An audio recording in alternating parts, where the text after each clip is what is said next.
Good morning, ladies and gentlemen. It is your favorite dark sorcerer here. And today I'd like to discuss your allies, your spiritual allies. Okay. As warlocks, it is well known that we seek to gain knowledge, to protect it, not just to go for power. Okay. Power is through knowledge, wisdom, undefiled wisdom, as Anton Xander LaVey so colorfully put it. Aleister Crowley was known as the Beast. Well, it was more of a nickname, really, but it was through his tactics, his cruelty, that made him the beast that he was. How did these individuals get to this perspective? Well, it's the same thing as I did, okay? And countless others who get into demonology, angelology. First off, you cannot associate those of the enemy camp with what you do. It becomes duality at that point. So therefore, you would not want to use Michael, Uriel, Raphael, or Gabriel for any workings if you're working with Lucifer or, say, for an example, Asmodeus, Beelzebub. Okay, these this creates a paradox of duality, hypocrisy, and it cancels out any workings that you do. I found that many of the individuals who come to me have made this mistake or a mistake similar to this. So, why don't we talk a little bit about your allies, your spiritual allies, your teachers? What can these spirits do for you? For an example, let's take Sabnuk for an example. Sabnuk is one of those vengeance type demons. He's an angelic being, yes, but he's a fallen. He's a member of the fallen. He has the ability to not only teach you to fortify and to strengthen your encampments, your cities, your own temples, but he also has a way of torturing your enemies through open wounds and sores. Asmodeus tends to be a demon of desire, but also one of wrath. If you read the Book of Tobit, you'd understand more about Asmodeus and his character.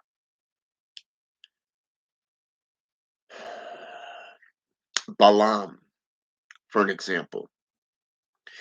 Balaam gives true answers to past, present, and future activities. He can render men invisible, give you that sense of wittiness, kind of like Belith does. Those of you seeking to enrich your lives might want to think about working with Boone, but also Viney. Okay. Viney has a tendency to ward off those who are hostile towards you. He has a tendency to disrupt their activities so that you can go ahead and work with Boone and work with riches, monetary gain,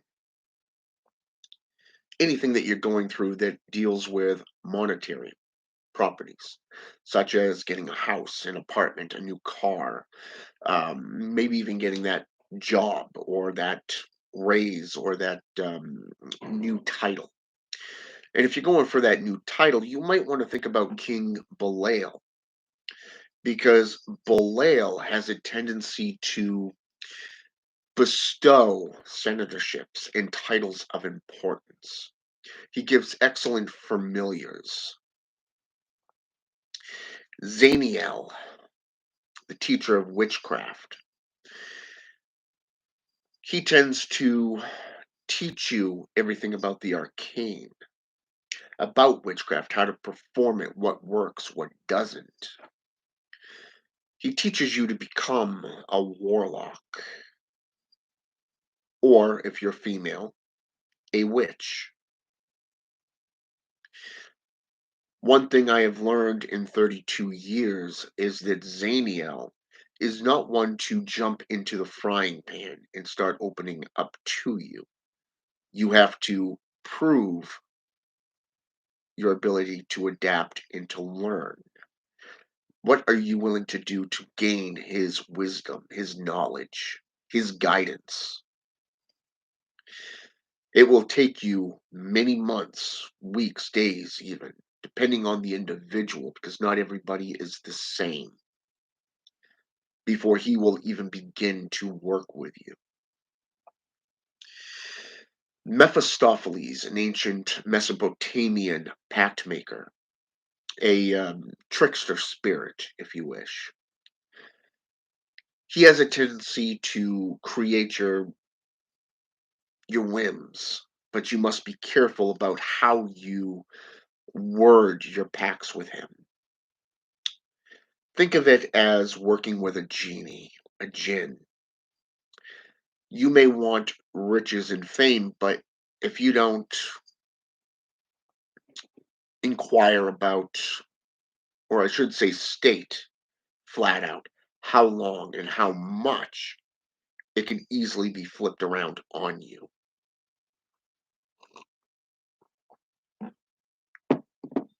Working with Lucifer is a demanding aspect. He is the master of philosophies, he is the bearer of light, truth. He tends to enlighten your path. He will come to you and appear to you at a young age, but will not actually work with you until you gain actual knowledge, enlightenment, and begin your journey along the path. Normally, this takes years. For an example, when I first met Lucifer, I was 5 years old.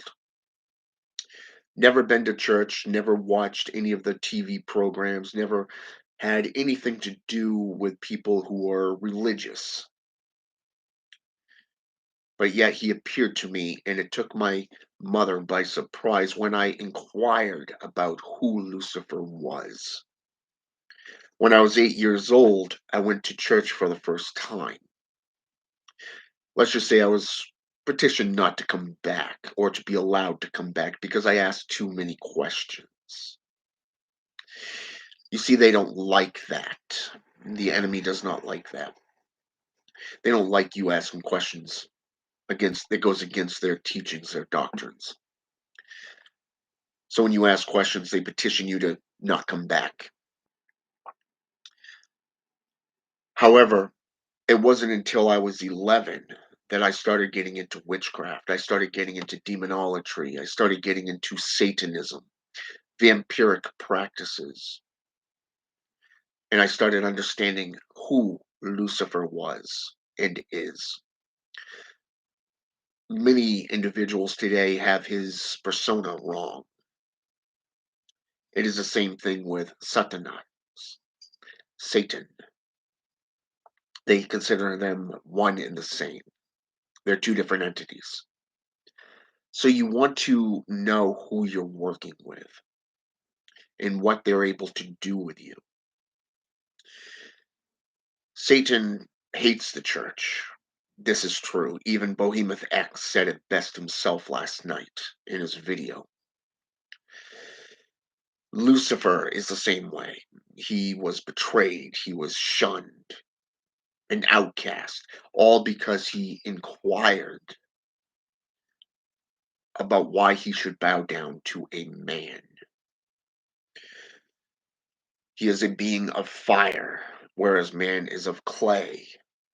He is an ascended being, where we are still learning to ascend, to descend, and he is showing that way through the day star, Phosphoros himself. Lucifer comes in the eastern winds, highly intelligent, much like Mephistopheles. He always wins. He's a master of philosophy. This is what makes him great.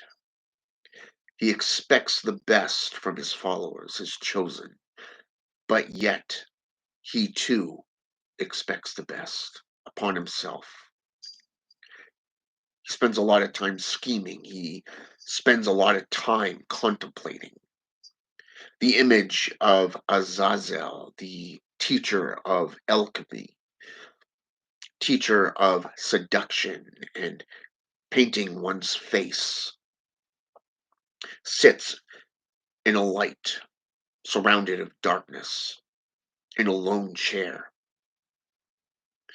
This perhaps is the best image of the contemplation and the thought forms of what Lucifer does, what he thinks. To him, it is not about sex, it is not about class, it has nothing to do with this world. He deals with the political, he deals with the main concepts of power. This is why he is known as the Emperor within numerous Grimwork systems. Paimon, a great king, has the ability to manipulate men's minds to favor whims, your needs. For an example, if you go to court, you may want to call upon him to gain favor with the judge or that of the court.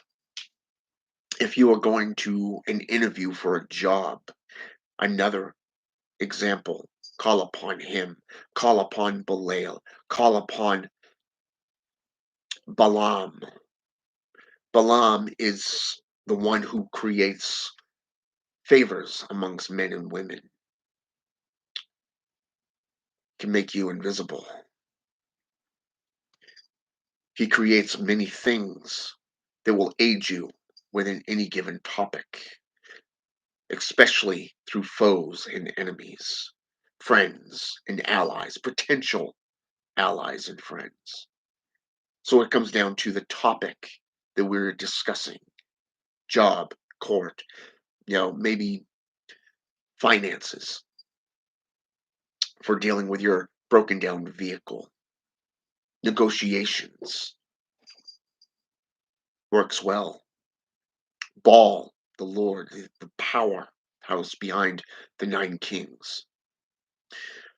I look at him as the Canaanite, the Chaldean lord, the master of his realm, cruel, stern, noble, but yet even he is able to grant you things.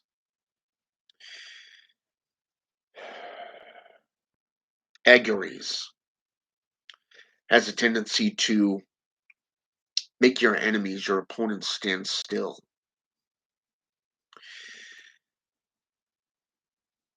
For you to catch up.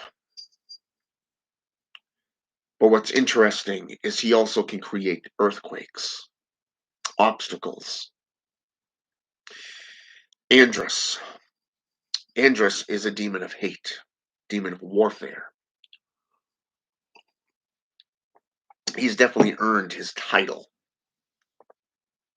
And what's interesting to note about Andrus is that for you to reveal him, cold is the best way. So it comes down to knowing your teachers, and your guides. One thing that will help is to find how should I say this, an apprentice. I would say find out who your patron or patroness is. When you have an apprentice, it opens a lot of doors. When you make a pact with a spirit, be it the fallen angelics or that of a demon, a ranked being, even your patron or patroness, you choose your side, you choose your pantheon, you choose who you want to align yourself with. It opens doors to greater understanding, greater enlightening. Self mastery is always the key. And the one thing I've learned from the spirits that I work with is you have to master yourself before you can master the world. Knowing the spirits amongst your path and where you're trying to reach will benefit you more than trying to bust that door open by force. Not everything is about force. Sometimes it's about seduction. It's about playing that game. Do not play it for some time or a part time, but play it for the long haul. Take a cue from Satan, from Lucifer. Anyone can win a battle, but it takes intelligence, knowledge to win a war. And make no mistake, you are at war. Every time you walk out that door, you're dealing with the persecutions for being a sorcerer, a warlock, a witch, a necromancer. You're being looked down upon, spat upon, looked at as being lesser. This is why intelligence is always the name of the game. Know your enemy to know thyself. Know where to turn when aid is needed. These spirits, these demons, can open up the doors in the spiritual and astral realms while you're working in the physical. They will aid you more than any other system.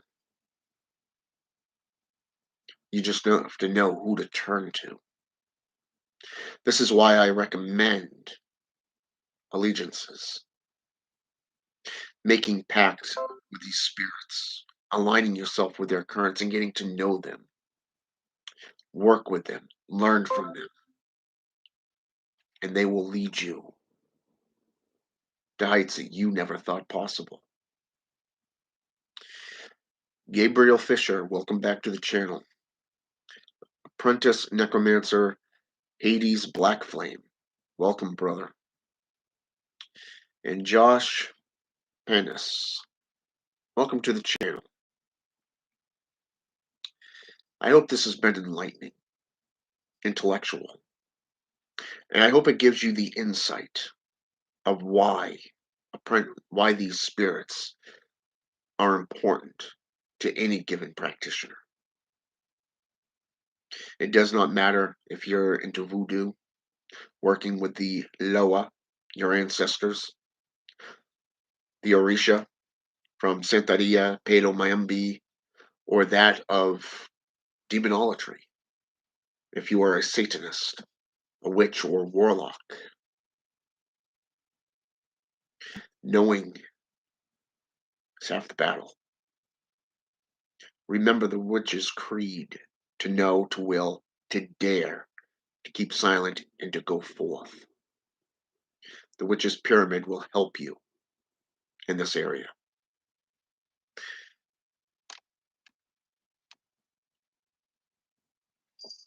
Yeah. Today is doing pretty good. Thanks for inquiring, and I hope you're having the same. So for now, have a good day, and I'll probably be back on later for another video. Have a good one.